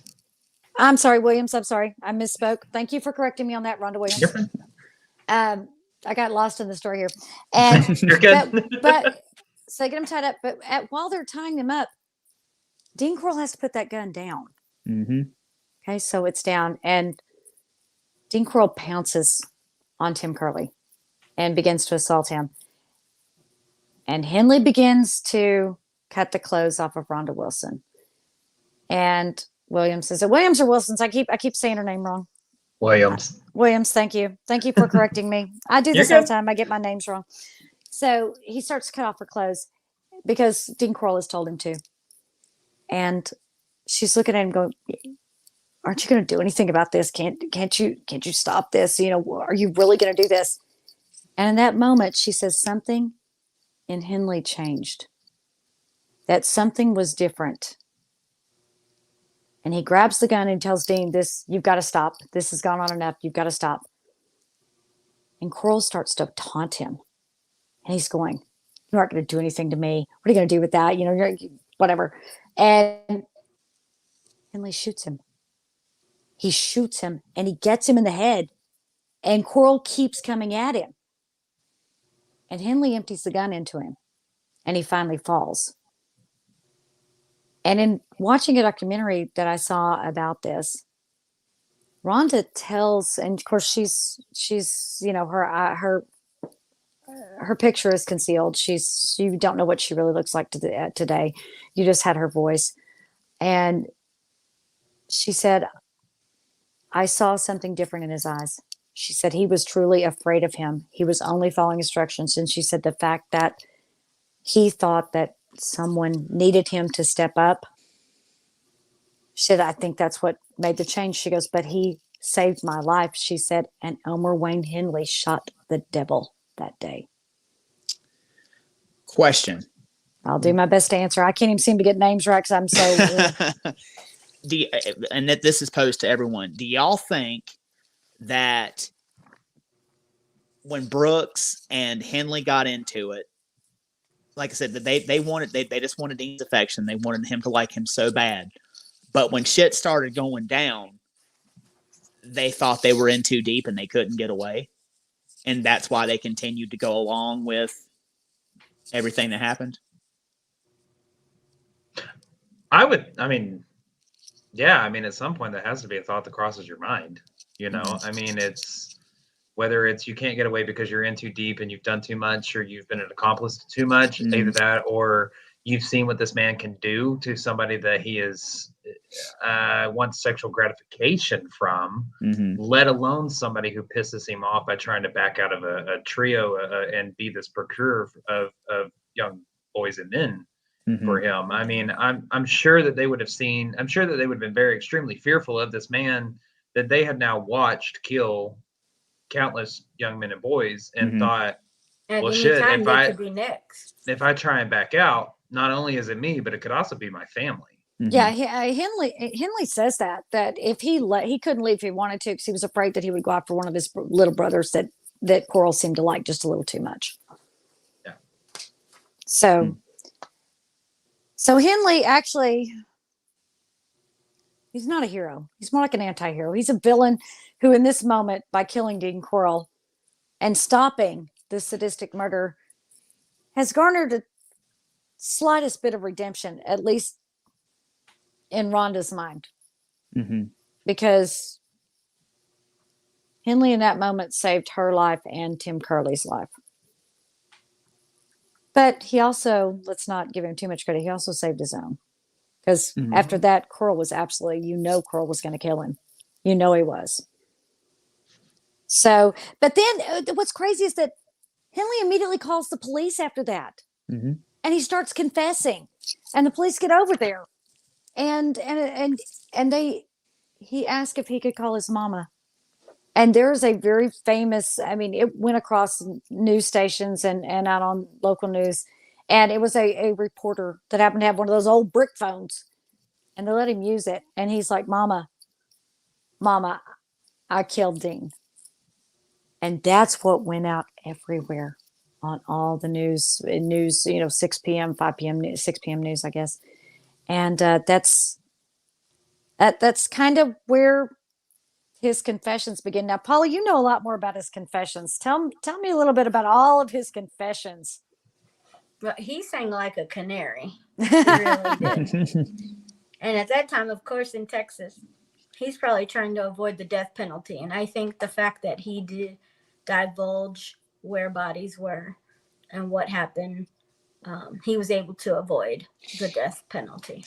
Oh, now wait a minute, though. I did find this out. He actually avoided the death penalty because after he got sentenced and he appealed, when he was resentenced, he fell in that little window where the Supreme Court had ruled the death penalty unconstitutional. It was the same window that Charles Manson escaped the death penalty in. Oh, nice. Well, because he and Brooks both avoided it. And I mean, 594 years in prison you're probably going to die in prison. 6 consecutive 99-year life sentences, yes. You might die in prison. I don't know. I don't know. So, Paula, this is a part that you know like it exceptionally a lot about. So he starts singing like a bird. Now, what happens? Now, you've told us some of the story about what you know about it, about how he starts to sing, and what happens after that? Well, I know that at first they were like, yeah, right. They didn't believe anything he said. But they did go check out because you already have multi-agencies involved because of the missing boys. Because he talks, as soon as he mentions missing boys, the officer checks it out and was like, oh, crap. Mm-hmm. These boys are reported missing. Mm-hmm. Maybe there is some truth to this. Yeah, because he starts going down the list of names like immediately, right? Like, yeah. And I think the very place they go that afternoon after the police are there on the 8th, that afternoon of the 8th, they go to the boat shed. And they didn't have to dig very much. Like 6 inches into the ground, they're already hitting bodies. Yep. And the other reason why they knew where to start was because along the left-hand wall, there was a cracked and raised ground. That was it. And so basically when they get to the stall, it's stall number 11. And I don't think I added in. I meant to add in a picture of the actual stall. I don't think I added that in, and I am so sorry because I was gonna show that to everybody. Let me see if I can find it just really quick. Nope. All right. Well, anyways, they're in L shape, so basically they run down and then go. Okay, they run down and go this way. And so it's stall number 11, and it's a 12-foot wide by 30-foot deep by 16 foot high, something like that. And basically on the left-hand wall, they have like things like a cardboard box that contained a piece of furniture. It was all this weird shit. That was with the contents that I read. It's like large empty cardboard box that had contained a piece of furniture. 2 large compressed gas bottles, like gas cylinders, like think oxygen tanks. An empty cardboard box that held a refrigerator, or once held a refrigerator, and then 12 feet on the left-hand side, that's where the ground was cracked and raised up, and that's where they were like, well, I guess we'll start over there. And Paul is right. They only had to dig. I think that grave was 6 inches down, and they hit the body. Mm-hmm. And that one was actually, I think, the last boy that was taken, the Dramalia. He was the last one that was buried there, and so that was the first body that they unearthed. But it was also like weird crap. Like in there was a 12 by 12 blue carpet that covered the floor, with other pieces of carpet on top of that. On the right-hand side, he had 8 20-gallon drums, like think oil barrel type stuff. He had 2 20-gallon garbage cans. He had empty bags of lime. He had full bags of lime. Clear plastic, rope, one of the boys' bicycle that he abducted. And then in the middle was the Camaro. And the Camaro was completely stripped of engine and everything. And they stole that car. And basically they put the pieces together that everything that was taken off that car was on the green Corvette that Corll bought Brooks. engine fenders, wheels, hubcaps, all that kind of stuff. And it's just, I read the entire police report in detail. Thank you for doing that, so I didn't have to. Of the unearthing of the bodies and the state of decay or not, or that they were in, what they were wrapped in, how the initial cause of death that they could see, how they were bound, the way they were laying. I mean, it went so far as to say the head was facing this way, feet were facing this way, body was at a 45-degree angle, things like that. What I was going to say is one of the detectives that were actually on the scene, and this kind of made my stomach turn when he said it. He said when they were digging, they would hit the lime, and then they would hit like the bags, like the plastic sheeting they were rolled in. And he said it was like black gumbo, is what he called it, like in every one of those like bags. Yep. There were some that were didn't have anything left on the bones. There were some that were in quite a bit of decay, but still had some things on the bones. But yeah, I've seen the pictures too. I can see black gumbo. That's a good analogy after seeing the pictures. They're rough. Paula, is that something that would go to the coroner? Like if it was that, I mean, would that go to the coroner or would that come into evidence? No, that's going to go straight to the coroner. Okay, good. So that isn't something you would have to deal with if that wasn't something that would be brought into the evidence. Okay. I don't know if it's always been that way, but I know anything that's saturated with bodily fluid or with blood, we do not package in plastic. You have to package it in paper. So it has to be dried out and packaged in like a paper bag. Why is that? Mold? Well, because if you package it in plastic, it molds. Okay. And it changes the integrity of the chemicals. Okay. Good to know. I did not know that. You're welcome.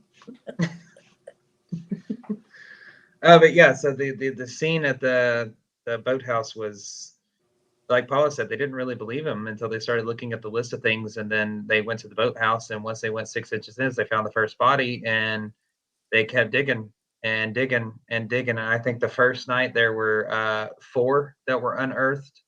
4 graves that were unearthed. One of the graves had 2 bodies in it, so 5 bodies. The next day, I think there was another of 8, I believe. Turns out that it all in the stall, I think it got up, Paula, help me out here. I think it got up to 16, 17. In the boat shed? I believe we're 17. Yeah, I think it was 17. Is 17. that correct? Yeah. And because they were stacked. Yeah. It would say that they would dig 6 inches, find a body, remove that body, dig another 3 inches, and there's another body that's just below that one. And then they go 6 inches to the right, and there was the head of the next body, but it went at 45-degree angle down. So he just stacked them all in there. Now, one of the witness statements that I read was the daughter of the owners. She actually told police that 10 days prior to Corll being shot and them unearthing these bodies, he had inquired about a second shed or boat stall, whatever you want to call it. Damn. He was not going to quit. To be able to rent, but she did not have any available. And so therefore, she wasn't able to rent another one to him. And I want everybody to know that I hope y'all don't think police went over there digging, because they didn't. They brought in the trustees from the jail. Oh, they did. They did. And wait a minute, the cops didn't dig it up? We ain't digging nothing. Those guys in the white jumpsuits. That is actually trustees them. From Harris County Jail, probably. That is them in the boat shed right there, unearthing See, the graves. Policeman supervising. Yep. That had to mess up all kinds of evidence. Yeah, Paula, that would be a nightmare for you, right? Yeah, they had to be careful not to hit a shovel into the body. Mm-hmm. Yeah, because that's going to mess up your cause of death. Mm-hmm. Here's the other shot. God almighty. Oh my goodness. Look at that. And yes, that is a skull that is in the wheelbarrow. Now, something I did see when I was researching too is detectives that were there said, because they had Henley was right outside the shed because he led them directly to that shed. and he was sitting outside, and they said he was talking, but they said he did not show any sort of emotion about it until he called his mama. Until he called his mama. I said it was the only time they ever saw him show any sort of emotion about anything going on with this case was when he had to tell his mom. Other than that, he was just emotionless. Mm-hmm. Yeah. So it's, and not only that, but I mean, of course, they went to. God, Shelley, got sorry. me coughing. I'm sorry. I Okay. have allergies and it's running in the back of my throat, and I apologize. All kinds of gross. That's I apologize. Okay. I'm trying to keep myself hydrated here. My apologies. But he also took the police to High Island Beach and out to Lake Sam Rayburn, to the lake house that was out there. Took them into the woods. They didn't really go, from what I found out, they didn't really go to the actual lake house. They went to the woods around the lake house, based on the diagram that I was able to find. And I'm probably not going to be able to do a good show of this, but yeah, the diagram that I was able to find, if you can see that, it shows you like grades, creeks, all that kind of stuff, about where they were found. I can post some of these up later on our page so that way we can get a better view of them. But that's where an additional 4 bodies were buried, and then took them out to High Island, and that's where 6 bodies were buried. Now, there's only 1 body that actually is a known victim and that's Mark Stephen Scott, I believe, that has not been recovered, because he was buried on High Island Beach as well. But ever since 2008 with Hurricane Ike, that area where they were buried has been since submerged underwater since then. So Ike and Harvey has destroyed Bolivar Peninsula. So yeah, I'm sure anything that was there is probably. Yeah. So unfortunately, his body will probably never be able to be recovered, because if it, like Paula said, it's probably all destroyed at this point. And if it did any damage with the surf coming in and going out, it could have washed away anything that they dug if they were digging only 6-inch graves, yeah. So unfortunately, I don't think that his remains will ever be recovered, which is just sad. But the other thing is, like, all of my research of the victims. Sorry, I got to get my papers in order again. I got them all out of order. Anyways, and all of my research of like the victims and everything like that, the strong possibility that there are additional victims that are yet to be discovered or have not been named or identified, besides the unidentified set of remains that still to this day. But between 1970 and 1973, until Dean Corll was shot, there were 42 boys that went missing during that time frame. Now, we only know of the 28 known victims of him. And what the part that really upset me was when the police were recovering all of these sets of remains, and they were out at, I believe it was High Island Beach, and they uncovered remains set number 26 and 27 that were buried together. They said, "We're done." And correct me if I'm wrong, Paula, because I know you and I have talked about this, but they basically threw their hands up and said, "We ain't doing it. No more." And the reason being is because the record was met. Texas then set the record. Previous to that was Juan Corona in California, who killed 25 known migrant workers. But when we got to 26 and 27, we got the record. Texas has the records. We're not going to look. No matter how adamant Henley was that there were more bodies. And even on top of that, in the grave of 26 and 27 was an additional pelvis bone and an additional arm bone that could have alluded to at least one more, if not 2 more, if the bones didn't match, victims. Right. And they were adamant that they were not going to continue searching. They were done. Yeah, they called it off. Yeah, they completely called off the search. So, and also another thing we were talking about, like killings being ramped up and all of that stuff, towards the end, I found it very weird. He ended up killing, within, Shelley, you said, from June 4th till the day he was shot, he killed 8 young men, and which is true. And In the last month were 4 of those. He killed 1 a week in the last month. And what I found in the police reports was he did not kill one in July, like the July 1st, 1973 week, that week span, whatever that bracket falls in. He didn't kill anybody during that. However, there's a police report in here of a young boy that goes missing July 1st, 1973. Really? And if he's averaging 1 every about 6 days at this point, but you have a week that's missing, there's probably information missing, because we all know that serial killers escalate. They don't de-escalate unless there's a major, they get put in jail, they die, you know. They usually, once they're going, they don't slow down, they only speed up. They only speed up. Oh yeah, absolutely. And then on top of that, speaking of his I guess murderous spree, there were 2 long stints in his killing time frame, with one being at the end of 1971. The last known killing was April the 17th of 1971. The next known killing was March the 24th of 1972. That is 221 days. That's a really long cooling off period. He's averaging basically killing 50 to 51 days, you know, on all of this. 221 days is a very long, like you just said, cooling off period. And then he had another one between February 1st of 1973 and June 4th of 1973, equaling of about 124 days. And what's really suspicious is you had 2 police reports being shared at that time of one couple around March of 1973. Mr. and Mrs. Abernathy, that said they saw a trio of men out on the beach carrying and burying a long wrapped object, and that they positively identified Corll and Henley. Said that Henley was approaching the car with a menacing look on his face. When they saw him coming, they decided to leave, that they needed to get out of there.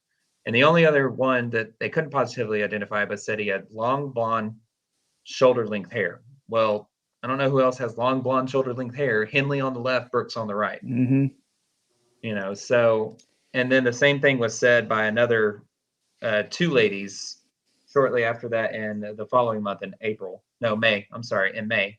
Again, said they saw them carrying and burying a long wrapped object, and it was the same trio essentially.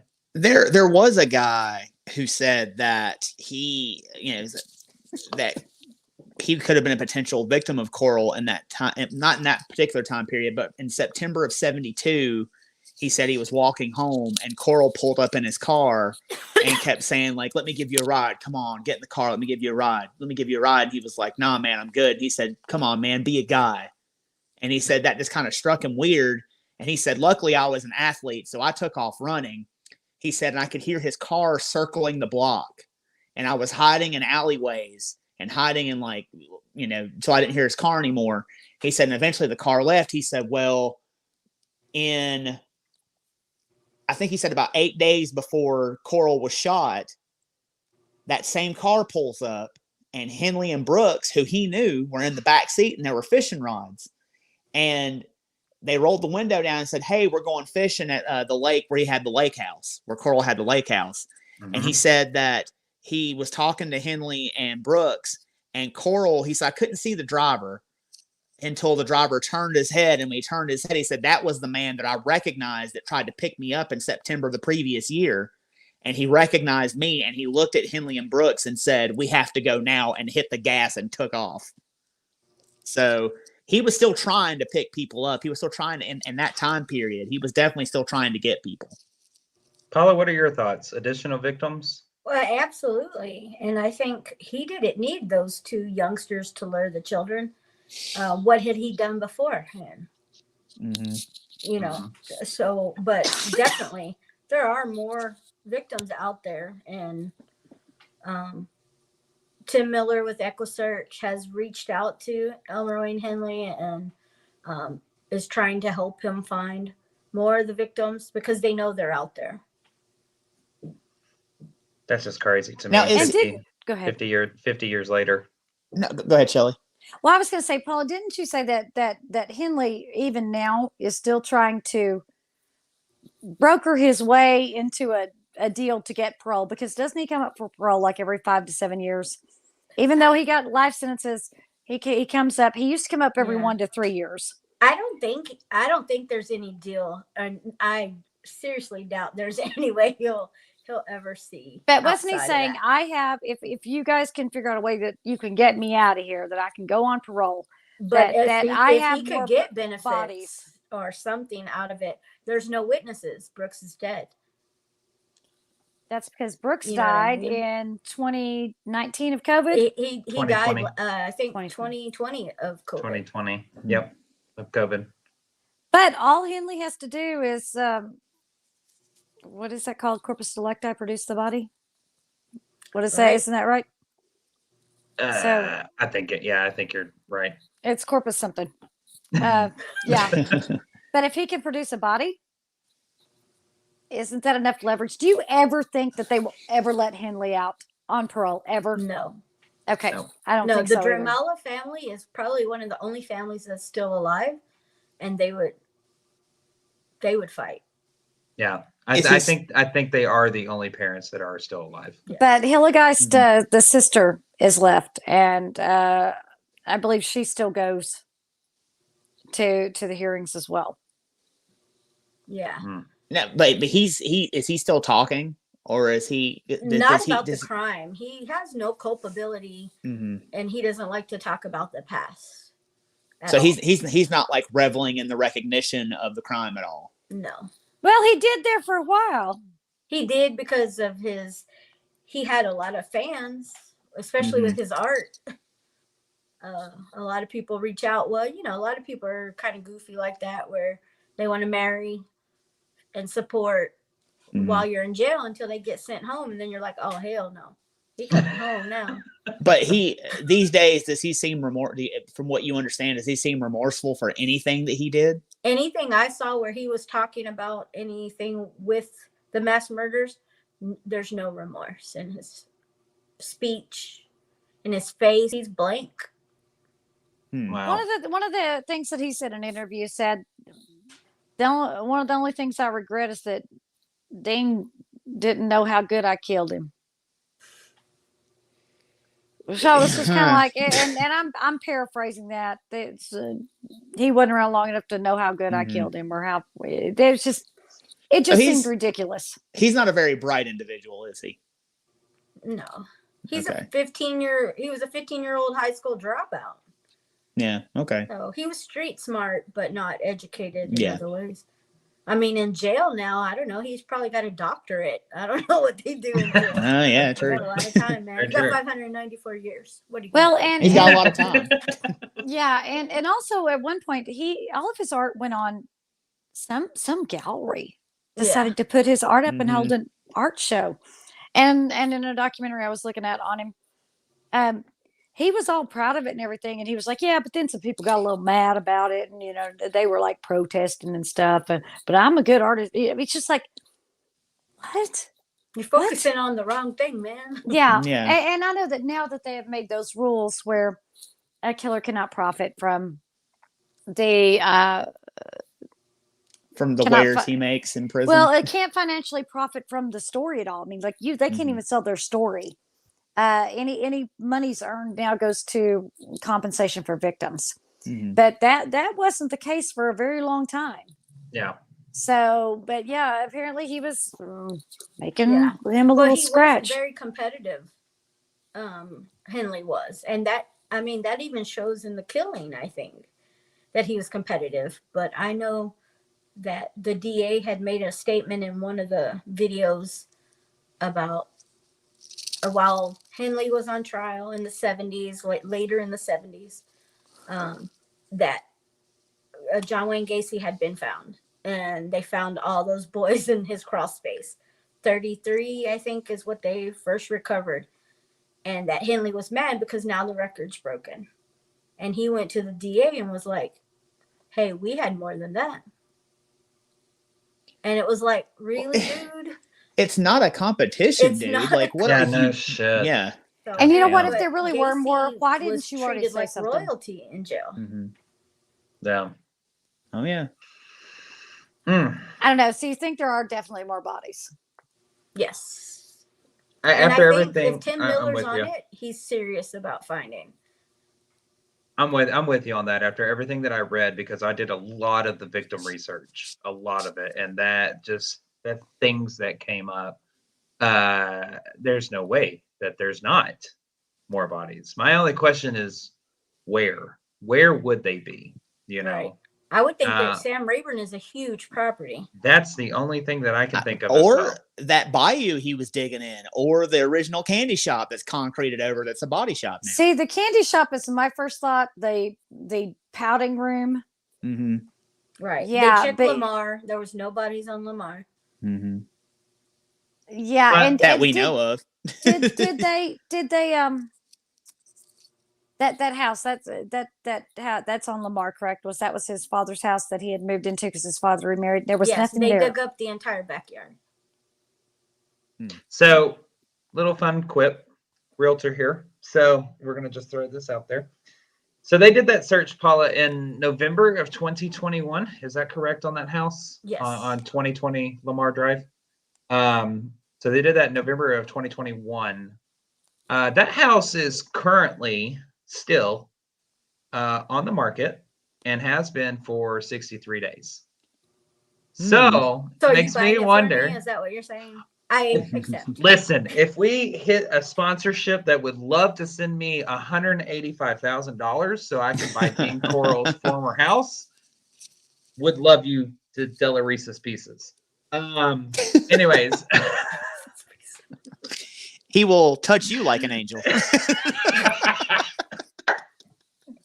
Oh my, I am so not part of that conversation. I'm getting my envelope. Shit. Anyway, and you walk. Oh, sorry, my bad. So it makes me sit here and wonder, 63 days. We're what? January 25th. Okay, that's 25 of the days there, so 40 days past that. We're talking the end of November. So I wonder if these owners had any freaking clue of where they were living, and all of a sudden their backyard's getting tore up, and they're like, "Oh, screw this shit, we are out." Probably not. Okay, so being a real estate agent, Blake, if that was a serial killer's house at one time, do you have to disclose that? State of Texas, you absolutely do not have to disclose that. The only thing that you have to what disclose. What if I ask? If here's what I tell my clients, I'm just going to tell you, technically by law, no. However, I tell my clients, when in doubt, disclose. Disclose. Yeah. Because you don't ever want somebody to come back and sit here and think that you're trying to be deceptive towards them whenever you're trying to sell a house. So if I had that house listed and it was Dean Corll's former house that he died in and did all this torturous stuff in and everything like that, I probably would not put it out there in the advertisements. However, well, it just depends on what angle you're wanting to take it at. Yeah, who you're trying to sell to. Who you're trying to sell to. Us into the macabre and the paranormal and all that kind of stuff. Hell yeah, let's write an advertisement. Former Dean Corll's house. That would make how much autographs of some of these serial killers go for online? I mean, I saw one that was like $6,000. Yeah. Oh, yeah. And it's like, really? And the funny thing was, it said sold out. So I guess somebody bought it. Yeah, but you do, as it stands as of right now in January of 2022, you do not have to disclose. The only thing that you have to disclose is if it was a death on the property by a material defect. So if somebody was walking on the roof and fell through the roof and died from that, they would have to disclose that. Mm-hmm. Other than that, you do not have to disclose in the state of Texas, suicides, murders, or anything of that nature. You don't even have to disclose if it's haunted or not. It's not required. Unlike New York, you have to disclose if it's haunted or not. That's why we should be looking for real estate in New York, guys. Yeah. But I would think put that filter on and haunted. I would think that would actually, the way that the macabre does sell, I would think that you would absolutely. So if you're into the macabre and got $185,000, Dean Corll's house at, what is it, 2020 Lamar? 2020 Lamar Drive, Pasadena, Texas. Pasadena, Texas. On the market. Now, little realtor quip here. I pulled it up on Zillow. It may be under contract and they just have it still labeled as active on the market, but from what I can tell, it won't be hard to find out. It won't be hard to find out. You give that listing agent a call and ask her if it's still available, and you can own And Dean and Corll's tell her house. that EVP would like, please, 6% commission on locating the listing for you. Isn't that how that worked, Blake? Because I can get a check for that because I'm a licensed realtor in the state of Texas. There you go. I require a 20% referral fee. But anyways, yes, please put down that you were referred by Realtor Blake Smith. I did hear the previous owners did not know anything went on in that house. Now they had heard that Oh no. about Dean Corll, but they did not know anything had happened at that home. Man, that fucker But I has was got like, to hey, be we haunted. got the board out of that home. Something happened at that home. That's where the Oh, board yeah. actually came from, was 2020 Lamar. Yeah, and that's where he died in the hallway. And that was fucker's where he got to be died in the haunted. Yes. hallway. Mhm. Yeah, he died in that hallway. Y'all, you know what? I like the zoo, but I don't want to live in it. I don't think I'd live in that house.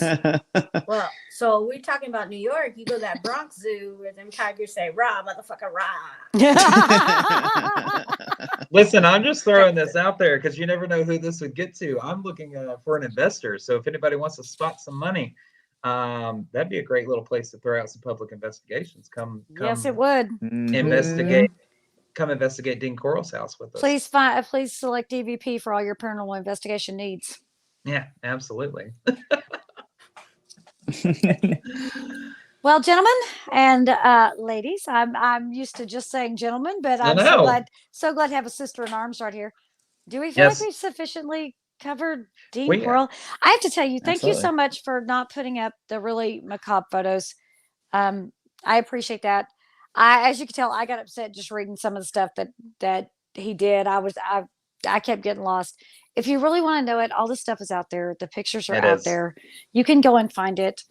I would and they agreed to, give me a little leeway personally, because I said, if that was my child, I wouldn't, if I came across this, would not want to see a picture. Yeah. Of the most horrible day of their life. Yeah, absolutely. So the gentlemen and ladies were kind enough to grant me that. You can go and find it elsewhere, but I think we've covered Dean Corll. Well, y'all, thank y'all so much for joining us. Paula, especially, thank you for joining us and being our Paula. special guest. It was fun. Please don't forget to follow us on all of our social media pages. We are on YouTube, we're on Twitch, we're on Twitter and Instagram, as well as Facebook. Did I say that one already? Nope, think I got it. As well as anywhere that you listen to your podcast. So make sure that you go and like all of those and follow us on those social media channels. Yeah, please write a review. Please go on Apple Podcasts. Go on, sorry, I got tongue tied really. That's all right. It happens to the best of us. Words are hard. Please go on Apple Music. Give us a review. That way we can be seen more. People will find out about us more. And the more we have people coming into the fold and checking us out, the better places we can go for you guys and the more evidence we can bring you guys. So please, please, please write a review. Follow us on, like Blake said, all of our social medias. Follow all of our media, period. Go on YouTube, follow that. Shelly, is there anything? Absolutely. We have our Patreon has launched. So if you would like to have a bedtime story with Blake, a review from Ryan, or have a drink with me on Spirits with Shelly, go to Patreon and everything vaguely paranormal. Everything vaguely paranormal. What, Ryan? Can't one of us talk right now? I'm sitting here choking back my cough. So to reiterate for Shelly, go to Patreon, type in Everything Vaguely Paranormal. You will find us there. We have a brand new page that's up. We're going to get a lot of things from us. Bedtime stories with Blake, Spirits with Shelly, Ryan's reviews, our 30-minute pre-broadcast, post-investigation breakdowns, extended interviews, archives, all kinds of stuff. We're going to make it well worth your money. So make sure that you go and check that out as well. For my friends, Brian Roberts, Shelly Pruitt, Paula, thank you again so much. I am Blake Smith. Y'all have a wonderful night, and we will see you next Tuesday. Words are really hard. Yeah, they are today.